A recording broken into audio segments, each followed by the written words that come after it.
Do you remember that moment? The long road behind you, the hours stretching endlessly. And then at last, the familiar rumble of the old engine falls silent. A dull click of the ignition, followed by a silence so thick it almost rings in your ears. And then, the creak of the old car door, opening with that familiar resistance. At the very same instant, the first sharp, cutting gust of wind. Not warm, not at all. Cold, yet it carries something that instantly transports you.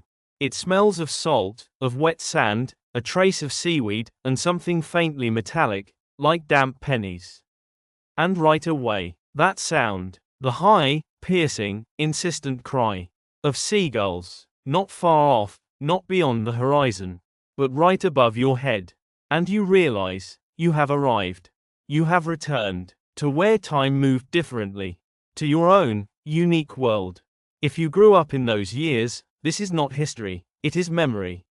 And sir, breathing in that salty air, you looked around. Your kingdom for the next week was not a glass skyscraper, not a faceless room with air conditioning. Your kingdom was something else, and the journey to it was part of the adventure. Do you remember those hours crammed into the stuffy family car?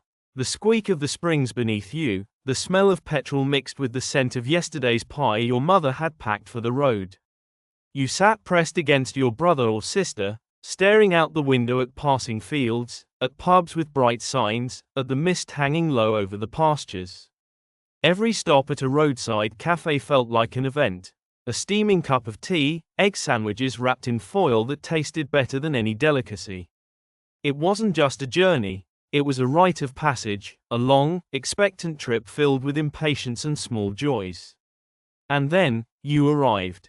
If it was a caravan park, the first thing that hit you was the smell. Damp grass mixed with something faintly technical, maybe from the gas canisters. The low, constant hum of generators, quickly becoming the familiar background of your holiday. Rows of identical yet oddly comforting camper vans, each one hiding a family within its thin walls, living out of suitcases. Do you remember how cramped, yet cozy, it was inside? How your parents laughed about the awkward little kitchen, while you found a corner to read comics, leaning against the cool wall. Those nights when every sound carried, the laughter from the next caravan, the shuffle of footsteps outside, the patter of rain against the roof. It was a shared breath, a collective life, where your neighbors became, for a time, a very real part of your world. And if you were lucky, and it was a B&B by the sea. Then you remember the creak of the stairs leading to the second floor, the faintly sweet smell of old wood mixed with the freshness of clean sheets. The floral wallpaper that seemed to have watched over hundreds of families like yours. The stern but warm voice of the landlady, who each morning knew exactly how you took your tea, and how many spoons of sugar you wanted. Breakfast in the common dining room, the smell of bacon, toast, hot tea. And of course, the shared bathroom, always carrying that sharp, soapy smell, as you waited your turn, listening to water running in the room next door. It wasn't a hotel, it was a house, but not your house. A house with its own rules, its own soul, that became part of your story for a week or two. In your world, there were no faceless receptions or electronic keycards. Every creak, every smell, every little inconvenience, a jammed wardrobe door, a sudden power cut, all of it added color, made your holiday feel alive, real. It was an adventure, every part of it, from the overpacked car to the tiny caravan bathroom. We learned to be flexible, to enjoy the little things, to find comfort in the most unexpected places. And now, sterile airport transfers, identical rooms, the same wherever you go. We traded that spirit of adventure, that living, breathing way of travel, that unique atmosphere, for what?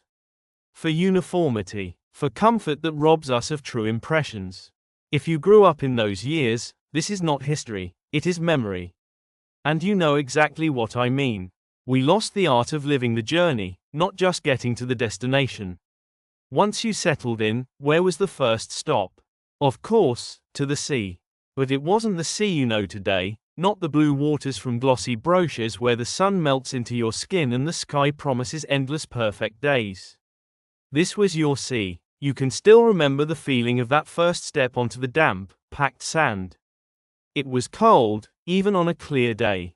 And if it had rained in the morning, the sand felt alive, yielding beneath your bare feet.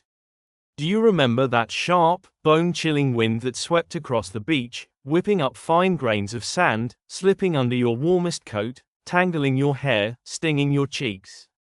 The kind of wind that left salty traces on your skin, as if you had just stepped out of the foam itself. And that sound, the steady, endless rhythm of the surf, sometimes soothing, sometimes filling you with a wild, ancient longing. You didn't come here for a suntan. Your beach kit didn't include suntan oil, but a wool sweater, a waterproof jacket, and, if you were lucky, an old, colorful windbreak that took an eternity to hammer into the sand, just to carve out a tiny island of calm. The bravest, of course, dashed into the freezing waves, but it was less a swim and more an act of courage. Fingers turned blue instantly, teeth chattered, but it was your sea, and you had to dive in. Each plunge into the icy water became a little badge of honor, a story to retell proudly to your friends. Do you remember wandering for hours along the shoreline, hunting for treasures? The perfect shard of shell, a pebble polished smooth by the tide, maybe even a tiny crab hiding in the seaweed between the rocks. Each discovery was its own story, carried home like a treasure. And the sandcastles, they were battles against the elements.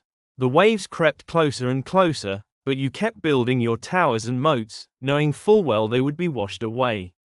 And when the sea finally claimed them, you watched quietly, accepting that this was how it was meant to be. And the weather was part of the show. Clouds gathered, the sun peeked out for 5 minutes, only to vanish behind a rain cloud again.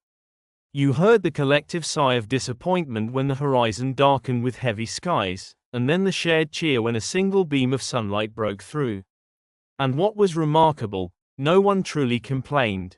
This was our reality, our holiday. You simply reached for a thermos of hot tea, wrapped yourself tighter, and carried on enjoying the moment. People gathered under umbrellas, sharing jokes, laughter. It wasn't despite the weather, it was with it. We have lost that ability to find joy in imperfection. We lost the spirit of endurance, the skill of valuing every ray of sunshine, every rain-free minute as a genuine gift. We traded that raw, unpredictable experience, where each day carried its own surprise, for glossy postcards of endless blue skies and flawless beaches. We were promised comfort and predictability, but something far more precious was taken: authenticity, sharpness of feeling, that unique British melancholy that made a holiday truly profound. If you grew up in those years, this is not history, it is memory. And you know I'm telling the truth.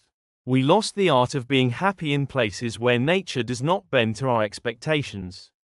When the wind grew too sharp, when your fingers turned blue with cold, there was only one escape. You knew where to go.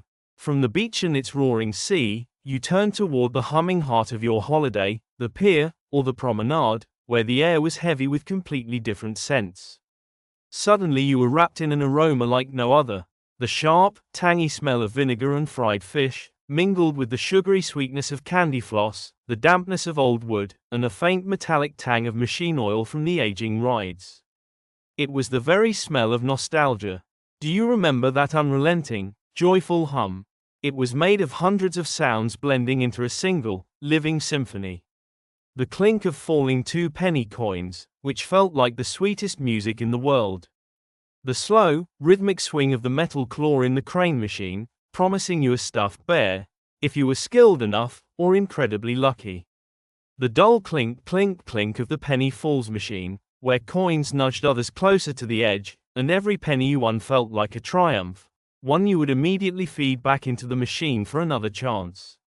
The background buzz and beeps of old arcade games, their flashing lights reflecting in your wide eyes. This was a world where every effort, every coin, every press of a button gave you the thrill of taking part. And of course, the Punch and Judy show. You sat on wooden benches, leaning forward so as not to miss a moment. Punch's shrill, squeaky voice, his signature squawk squawk, provoked laughter, outrage, delight. The loud thwack on Judy's head, the chorus of children shouting in protest when Punch played another trick, and the collective relief when, at last, he got what he deserved. It wasn't just a performance, it was an interactive ritual, watched by generations, and you were part of that timeless audience. Then perhaps you went to the donkeys, lined up patiently. Their soft muzzles, their slightly rough coats under your fingers. And though your ride was only a few slow circles in a pen, it felt like a real adventure, one that set your heart racing. After that, a walk along the pier itself. The creak of the old wooden planks, polished by millions of feet. The faint vibration as the little tram rattled by. The mix of salt and damp wood, blended with the smell of ice cream and hot donuts. And above it all, the endless sea, seeming even greater when you stood at the very edge of the pier, as if at the edge of the world. It was a world of simple, genuine joy. There were no complex systems, no virtual realities, no high-tech simulations. There was only mechanics, chance, a little noise, and a lot of laughter. You could touch it, smell it, hear every sound. And now, we look for entertainment in silent, polished spaces, where everything is calculated, where buttons press without a sound, and the prize depends on an algorithm instead of the lucky push of a coin. We lost the charm of mechanical amusements, their unpredictability, their honesty. We lost that unique British mix of kitsch, nostalgia, and pure, unpretentious joy that lived only on those old, history-soaked piers. If you grew up in those years, this is not history, it is memory. And you know how deeply we lost the clink of coins and the hum of happiness. All that bustle, all those games on the pier, all those adventures on the windy beach, of course, they built up a ravenous appetite. But it wasn't an appetite for exotic dishes or fancy restaurant flair. It was an appetite for the very heart of the British seaside. Do you remember that moment? Hungry, soaked through or chilled to the bone, you made your way to the little hut from which drifted the most irresistible smell in the world, the smell of hot oil and fresh fish. And then, the miracle. Hot, greasy chips, wrapped in a thick cone of newspaper.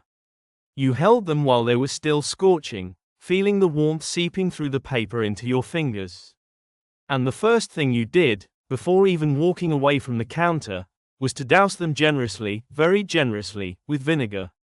Do you remember that sharp, tangy aroma that hit your nose, mingling with the smell of fried potatoes? And then came the heavy shake of salt. You ate them straight from the paper, burning your tongue, savoring that unforgettable taste, the crunch of the outer layer, the soft potato inside, the bite of vinegar, and the salt of the sea. It wasn't just food, it was a ritual, an inseparable part of your holiday. Or maybe your chips came with fresh fish in batter, steaming so heavily it fogged up your glasses. The crisp shell breaking open to reveal tender, flaky white fish, it was pure, unfiltered happiness. And of course, the sweet finale of the day, the 99-flake ice cream. No cones with 100 flavors.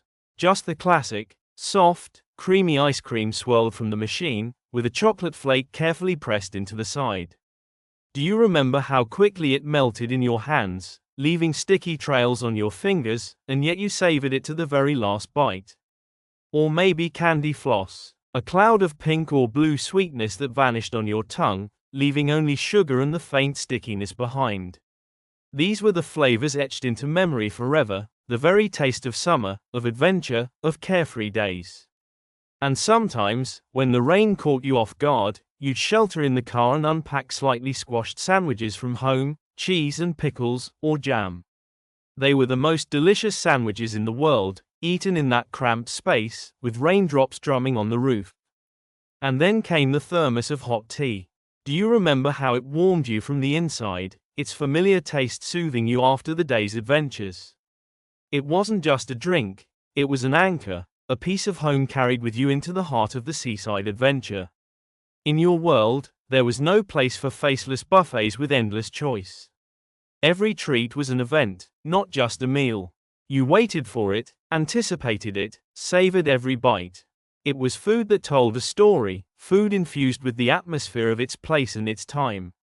Simple, unpretentious, but hearty and utterly real. We lost the authenticity of taste, the ritual. We traded those unique, local culinary moments for globalized, standardized menus, where food is just fuel, no longer the soul of a place.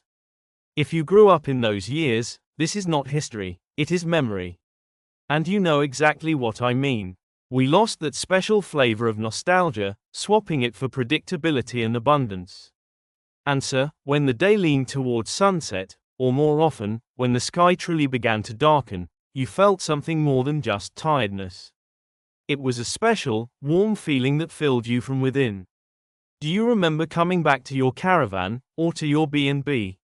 Rain might drum on the roof, the wind might howl outside the window, but inside, behind those thin walls, was your little world of comfort. You changed into dry clothes, and even a simple cup of tea tasted extraordinary.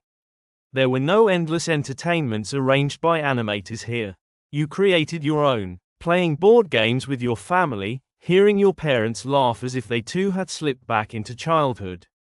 Reading old comics under the dim glow of a lamp. Listening to the news on a crackling old radio perched on the windowsill, catching familiar voices through the static. All these little things added up to something vast. A deep, calm sense of contentment. This was a holiday where the goal wasn't a checklist of sights to see, but the experience itself.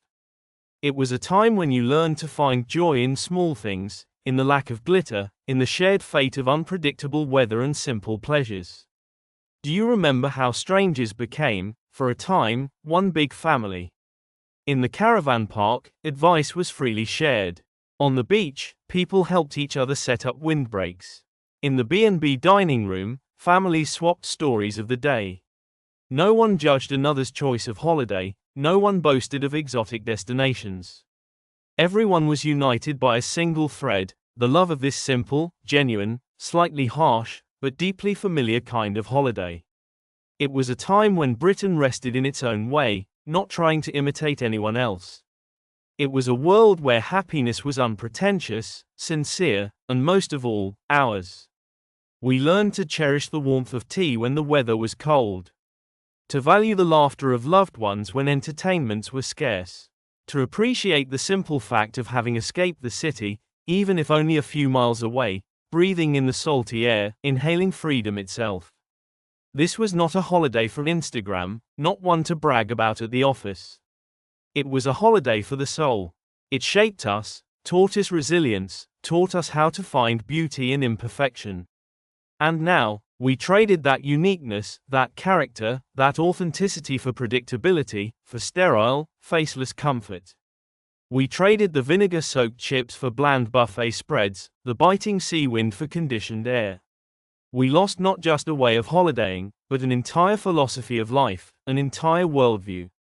It was not just a time. It was an entire world we lost, exchanging it for sunlit beaches empty at heart. A world that may never return. But its taste, its sound, its smell, we will never forget. If you grew up in those years, this is not history, it is memory, living and beating still. And if you want those memories to live on, if you want that special British spirit not to vanish, if you want to keep entering that world we lost, then stay with us. Together, we can keep those precious moments alive, breathe new life into them, and pass them on to those who may never have known such wonder. Just join our circle, the circle of those who remember.